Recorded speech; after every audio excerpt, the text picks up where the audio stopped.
మంత్రిగా లేకపోయినా పార్టీని బలపరుస్తానన్నారు మునుగోడు ఎమ్మెల్యే కోమటిరెడ్డి రాజగోపాల్ రెడ్డి.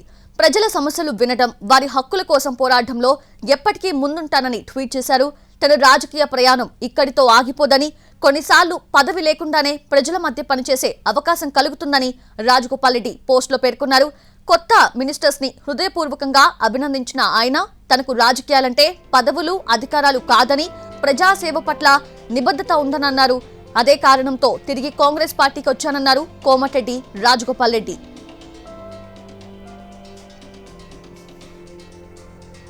మంత్రిగా లేకపోయినా పార్టీని బలపరుస్తానన్నారు మునుగోడు ఎమ్మెల్యే కోమటిరెడ్డి రాజగోపాల్ రెడ్డి. ప్రజల సమస్యలు వినడం, వారి హక్కుల కోసం పోరాటంలో ఎప్పటికీ ముందుంటానని ట్వీట్ చేశారు. తన రాజకీయ ప్రయాణం ఇక్కడితో ఆగిపోదని, కొన్నిసార్లు పదవి లేకుండానే ప్రజల మధ్య పనిచేసే అవకాశం కలుగుతుందని రాజగోపాల్ రెడ్డి పోస్టులో పేర్కొన్నారు. కొత్త మినిస్టర్స్ ని హృదయపూర్వకంగా అభినందించిన ఆయన తనకు రాజకీయాలంటే పదవులు, అధికారాలు కాదని, ప్రజాసేవ పట్ల నిబద్ధత ఉందన్నారు. అదే కారణంతో తిరిగి కాంగ్రెస్ పార్టీకి వచ్చానన్నారు కోమటిరెడ్డి రాజగోపాల్ రెడ్డి.